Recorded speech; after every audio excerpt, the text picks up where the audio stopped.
Okay, people, we need to talk about that Nintendo Direct because for me, my personal tastes and the games I have been asking for from Nintendo for years now, one of the best directs for me for first-party announcements. I know that sounds crazy. I know a lot of people are disappointed with this direct because on the other hand, I think this might also be one of the worst Nintendo Directs. The pacing was all over the place. The opening was really weird. The third-party announcements were pretty not great in my opinion, although there were a couple really exciting things there.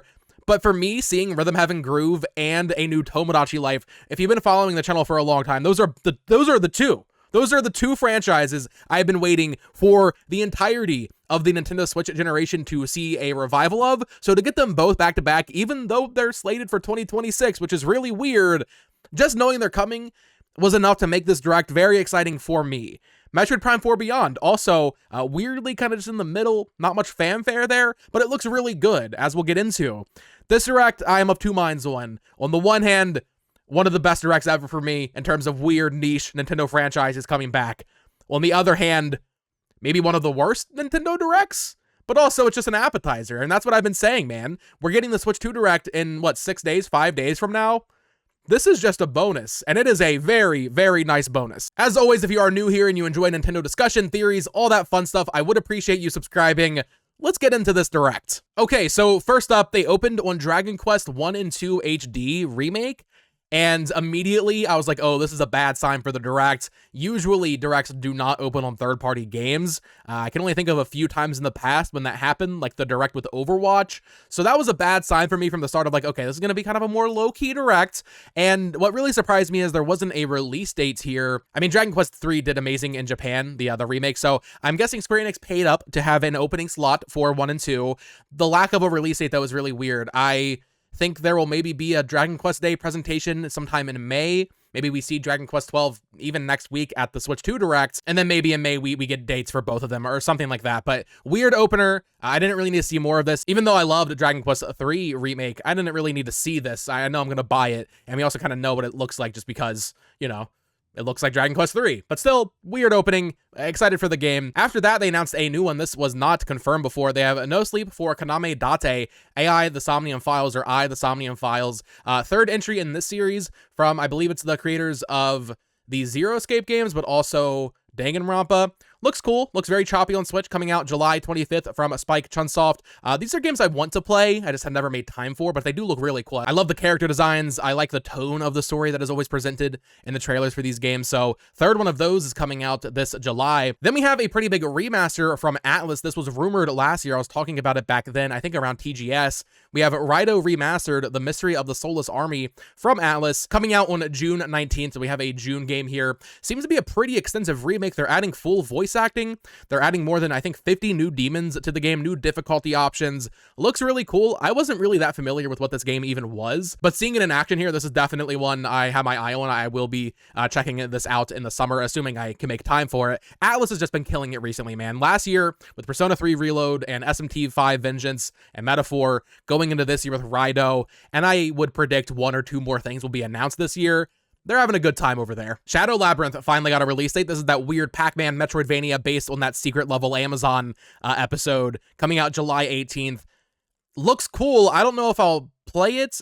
I'll definitely check out more of it and check out reviews when it does release. It looks pretty cool. You have this like weird Pac-Man mech you can turn into. It's very like dark and gritty for a Pac-Man game. So once again, not sure if I'll play it, but definitely interested in it at the very least. Then we have what is one of two extremely interesting announcements from Bandai Namco, and that is Patapon 1+2 Replay. And we'll just go ahead and skip ahead and talk about the new Hot Shots golf game that was announced here as well. Sony has two games announced coming to Switch. Bandai Namco is publishing these, but Sony owns the trademarks to Patapon as well as Hot Shots Golf. We've never seen either of these franchises on a Nintendo platform. So to me, as someone kind of analyzing the business side of things, like what is going on here? Because last year we had Lego Horizon on Switch, but also Freedom Wars was brought to Switch earlier this year, once again from Bandai Namco.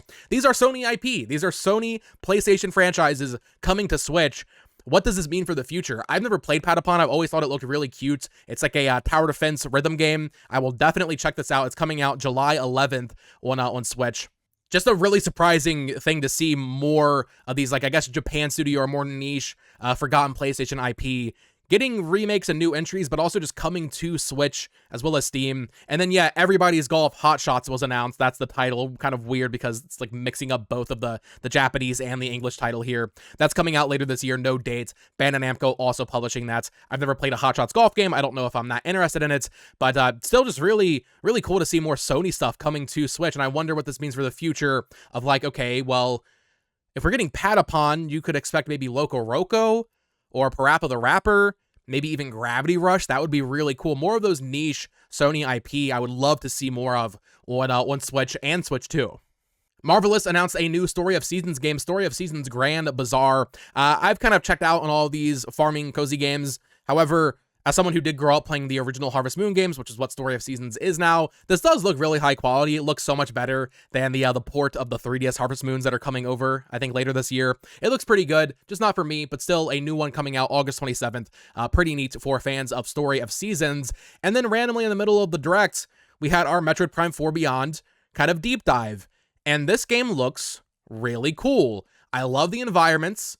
Very like muted colors almost, but really maintains that Metroid flair. Samus is on the planet Vuros, I think. Vuros is the name. It's this big tree planet. There's a huge world tree type thing, as we saw in the teaser trailer last year. But this time we got much more of a deep dive on the gameplay, specifically the psychic abilities. I really, really love this new gameplay here, where Samus, her suit has like a third eye, and she has all these psychic abilities, seemingly mostly for puzzles where she can like pull objects to and from. She can move things around in the environment to open up pathways, but there is also some combat stuff there. They showed I think a slowdown mode where she could shoot her beam and then control it after it's shot and go through multiple enemies. I really, really like just the visual styling of this psychic ability here.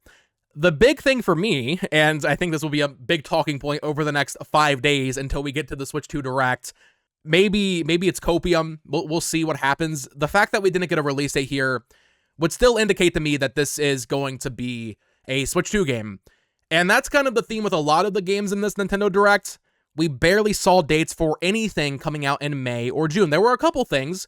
I think Highland Life, which we don't really need to talk about, but I think that's a May game for Switch, but it's just a port. The Raito remakes are in the summer, but May and June are looking pretty vacant, which that's what we've been talking about, like a May timeframe for the console. The fact that there were no Nintendo first-party games announced for that window, and the fact that Metroid Prime 4 still didn't get a release date, to me, is strong evidence that Metroid Prime 4 will be the launch title for this console. While, of course, still being a Switch 1 game. I mean, they showed it on Switch 1. It looks pretty good on Switch 1. You can definitely tell in certain areas and the foliage and all that, but still looks really great for a Switch game. And I'll be excited to rewatch that trailer and really dive in and all the little specifics that they show. Combat looks pretty samey. It looks like Metroid Prime, which for me, I was hoping for a little bit faster, and it does look a tad faster than the original Metroid Prime, but I was hoping for a little bit faster even still.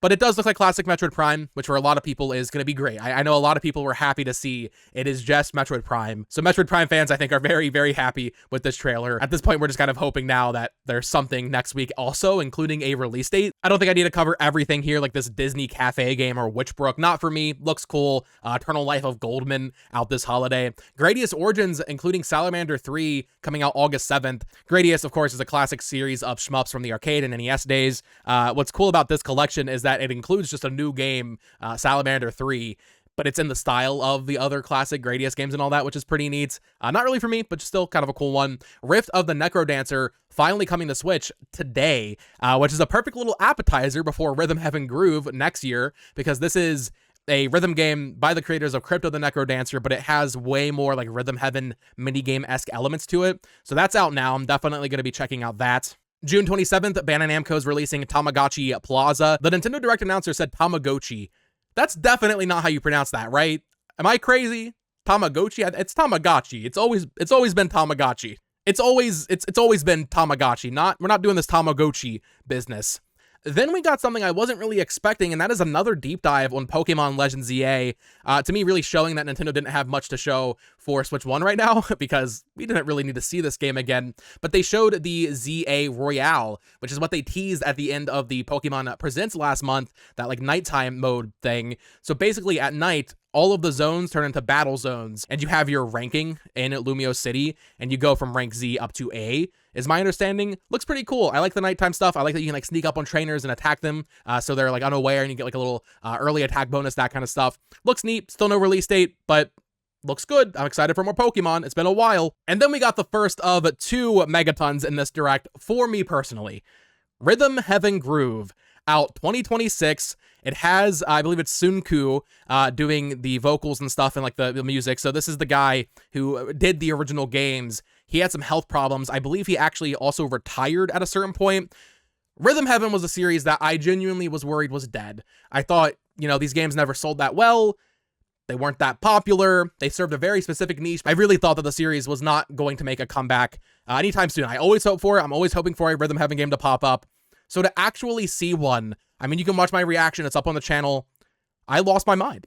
I really could not believe it. Tomodachi Life is something that I thought would happen. Maybe not right now. Eventually, though, because it was so popular on 3DS. Rhythm Heaven has always been extremely niche. So to see a new game announced here, and for it to look really good, it has this new art style, to see it be a new game and not a, you know, remaster collection again, I'm just so excited, man. It feels so good.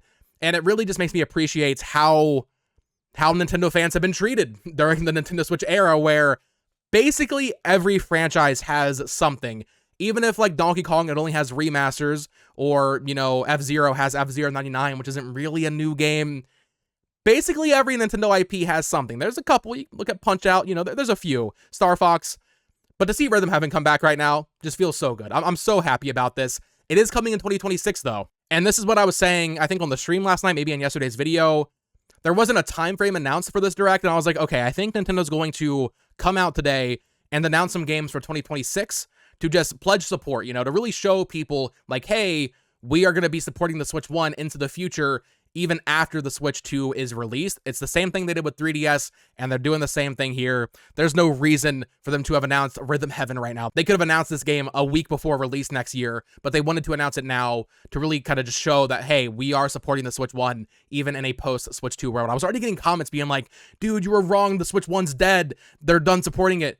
What are you talking about? Did we watch the same direct? This is clearly them showing that, hey, yes, the big guns will be on Switch 2, Mario Kart, 3D Mario, like, yeah, duh, but we're still going to support it with likely more remasters, which we'll talk about. We didn't see any here, as well as the weird stuff that doesn't really need to be on Switch 2. Rhythm Heaven Groove isn't going to benefit from a Switch 2 version, so very, very happy about that announcement. I really could not believe it. From there, Nintendo actually announced a new feature on Nintendo Switches. This is going to be added in a system update in late April. The virtual game card. I was a little confused while watching it, but I think I have a pretty good understanding of it now. Basically, reading through the Wario64 tweet here, you can purchase a digital game and load it as a digital game card, and then you're able to load the digital game card on a second system. The reason this is good, the reason this is beneficial, is let's say you have 2 Switches, or you have one Switch and your girlfriend or, you know, family member has another Switch, and you want to both play digital games. Right now, let's say I sign into my Switch Lite and my girlfriend wanted to play it. She would have to be connected to the internet. But then if she was playing a game through my account, I wouldn't be able to play a game at the same time.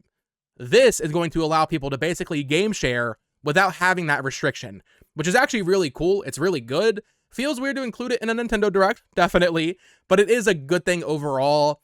There were a lot of people in my live stream chat worried about the all-digital future.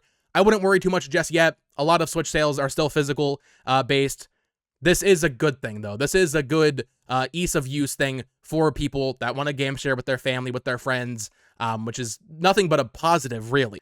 But yeah, I mean, I'll need to kind of mess around with it to see exactly how it works, because they were showing, like, you can have, like, 8 games or so in one game card, one virtual game card, and then you can, like, send that to a friend. It's a little weird how they explained it, so I'll be excited to see, like, actually how it works in practice. From there, we had a few more announcements. Square Enix announced Saga Frontier 2 Remastered, which actually looks really good. This looks like a much better remaster than the Saga Frontier 1 that came out a couple years ago, maybe back in like 2019, 2020. Out today, so they shadow dropped it. Wasn't expecting that. Saga and Romancing Saga fans eating the past year. We had Emerald Beyond, we had Romancing Saga 2 Remake, and now we have Saga Frontier 2 Remastered. One I would love to check out. There's just too many RPGs and JRPGs. I'm still, you know, trying to make time for Xenoblade X, but really cool. And once again, I mean, it's funny. I was going into this direct expecting some sort of roadmap for Square Enix stuff. I mean, we got a new game announced. but the roadmap hasn't changed because it's already out, you know? Marvel Comic Invasion out holiday 2025 from .mu and Tribute. So I believe the same developers as TMNT Shredder's Revenge, the beat 'em up. This is a Marvel Comics based beat 'em up, which I don't like beat 'em ups that much. I mean, they're fine, but this does look pretty cool. Definitely on that Marvel hype train right now with all the Doomsday stuff that happened yesterday. Likely won't play it coming out holiday 2025, but it does look really high quality, and I know people really did enjoy TMNT Shredder's Revenge. Then we have the final game announcement, but not the final announcement. We'll get to that. The final game announcement, the game that closed this direct, was Tomodachi Life Living the Dream. Even with a Rhythm Heaven game being announced, crazy to say it, this was my highlight just because I have been hoping for a Tomodachi Life game for so long. Even though I expected it eventually, whereas Rhythm Heaven I was unsure if it would ever come back, it just feels so good. It feels so good to finally see this. The payoff was definitely there for me, all these years of waiting for it. I've been talking about Tomodachi Life on this channel for years at this point. I think since like 2020, and even before then I was still hoping for it. I just wasn't expecting it in the first few years of the Switch's life. I would have expected it to come out by now, and they announced this one, and it's also a 2026 game, which is just kind of crazy, but it looks really good. I love the cel-shaded art style here. No developer announced. I wonder if it's still being done internally with Sakamoto producing, or maybe it's Grezzo. I think it could be Grezzo, which would be really cool to see Grezzo kind of step up and be more of like their own team making new games. They did Ever Oasis on 3DS, but then they did Link's Awakening, they did Miitopia, and then they did Echoes of Wisdom last year. And now we have Tomodachi Life Living the Dream, which, just based on the Miitopia pedigree, I do feel like it would make sense at the very least if they're co-developing it with Nintendo. I think it's EPD7. But, man, to close on this was a direct that had two all-timer announcements for me, and they're niche franchises that, you know, for a lot of hardcore Nintendo fans maybe aren't going to hit. But when you look at those trailer numbers, at the time of recording, Tomodachi Life has more views than the Metroid Prime trailer, which is just... it's a feel-good moment for me, as someone who just loves Tomodachi Life. Rhythm Heaven not doing too hot on the trailer views, but yeah, man, just to see this announced was such an exciting moment for me. Looks amazing. Need to see more of it. It kind of looks more interactive, like maybe you'll actually be moving around as you're me. They have this new town set up. You're not in the apartments anymore. So yeah, I mean, there's much to learn for this game. Who knows when it will release? I think Rhythm Heaven could be as early as like January next year. Tomodachi Life, though, this could be like a summer thing next year. So we're still maybe a year and a half away from Living the Dream actually releasing. So we probably won't see it again until like September. Maybe, honestly, we might not even see it again until next year. But I think that's what this direct was for. It was just to really demonstrate that they're supporting Switch 1 throughout 2025 with games like Prime 4 and Pokemon Legends ZA, but also in 2026 with admittedly more niche things, but Rhythm Heaven and Tomodachi Life, which I do think is going to be huge. I say it's niche. It was one of the best-selling 3DS games. I think this is easy for like 5 to 10 million sales, especially if it is promoted heavily alongside Switch 2 at that point. But yeah, that was a really exciting closer for me. But it wasn't actually the closer, because at the end, Mr. Miyamoto came out and they had a little like preamble saying like, yeah, in 2011, we started Nintendo Direct. It was great for us. We all love it. Fans love it. Now we're launching a new app where we'll have daily news. It's called Nintendo Today. You can download it on your phone right now, and it is just a daily news app. I downloaded it, haven't checked it out too much yet, but there are other fun like things in there beyond just news. You can check out like quizzes and stuff. There's some Pikmin comics they showed, which is neat. This to me is just furthering what I've been saying for a while with Alarmo and Nintendo Music. I think like some sort of Nintendo streaming app for like their movies and anime and stuff. Like I think that will happen eventually. It's just Nintendo further integrating themselves into your daily routine, even with like Pokemon Sleep and the Pokemon Smile toothbrushing game. Like they want you to always be thinking about Nintendo, checking in on Nintendo news, and it's a weird thing to close the direct on, certainly, but it is kind of a cool announcement, and I just wonder how far they're going to take it. Like, are we going to get real updates in this? Especially the way they set it up with like talking about directs and how they become a staple of Nintendo's marketing. Is this going to be something they really push where we get new games announced on it? Certainly NSO updates, like the classic games that get added, those will definitely be announced. Maybe it's also them trying to move away from other social media that they can't control, like Twitter. I think that's very possible. And then, yeah, I'll just be excited to see, like, okay, are we going to wake up one day and Planet Robobot is announced or something like that, you know, some maybe smaller games, as we've seen last year with like World Championships and EMEO and even Xenoblade X. Those were all announced on Twitter. I think moving forward, that would happen in this Nintendo Today app. A cool new application, not something that I think they should have ended the showcase on, but it is neat nonetheless. Really, the closer was Tomodachi Life though, and that was fantastic for me. So overall, saying it all out loud, I'm like, okay, there was actually a lot here that I'm interested in. There were 2 first-party Nintendo games announced that I'm excited for. There were 2 more shown without dates, Metroid Prime and Pokemon, that I'm very excited for as well, but it's just kind of a weird direct because we weren't expecting either of those 2 new games. We were expecting a roadmap. We were expecting some sort of dates for maybe remasters. There was no Kirby here. There was no Fire Emblem. There was no Prime 2 or 3, which is just very funny. But I gotta be real, it kind of makes me happy that they weren't, you know? People are going to complain no matter what, but to me, I'd rather have a direct that has 2 new Nintendo games that I didn't even like think were coming versus a direct filled with remasters that we were expecting. And yeah, it does mean that we're going to keep speculating about Planet Robobot and Prime 2 and 3 and Wind Waker and Twilight Princess for the foreseeable future. And I do think some of those games are still going to come out this year, but maybe we see them announced in Nintendo Today later, you know, in a couple of weeks, or maybe we see them at the June Direct in their second half releases. Ultimately, my biggest takeaway from this Direct is the lack of release dates for May and early June. Now, this isn't really that different from what we've been saying. It sounds like the Switch 2 is releasing in that period. I'm feeling pretty good about late May, though, at this point, like May 22nd is when I'm thinking this console's releasing, alongside Prime 4. The fact that we didn't get a Nintendo game announced and dated for April or May, I think we can lock in that time frame at this point. So, much to talk about, many videos to make. I'll definitely do full dedicated videos to Rhythm Heaven and Tomodachi Life over the weekend. I think tomorrow I'm going to do a video talking about their future roadmap for Switch 1 specifically and like how this all kind of plays into it, because I do think there are more games coming out this year that they didn't announce. This Direct was just to show like, hey, you know what? 2026, there's still stuff coming, but we'll see more stuff maybe announced in June. Let me know your thoughts in the comments down below. What did you think of this Nintendo Direct? For me, Rhythm Heaven and Tomodachi Life make it like an S+ tier Direct, but also the actual pacing, opening on Dragon Quest, even though that didn't have a release date, so we didn't really learn anything, closing on Nintendo Today, having that whole segment on the virtual game cards, the general lack of new games, like, it was a weird Direct, maybe even a bad Direct.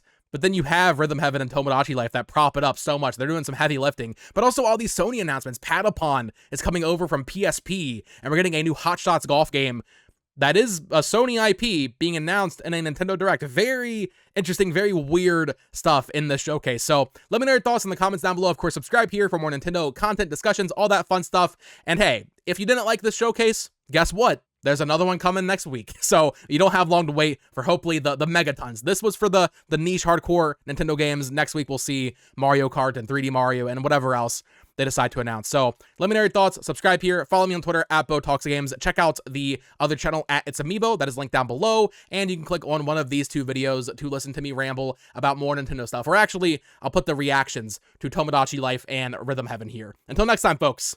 Peace.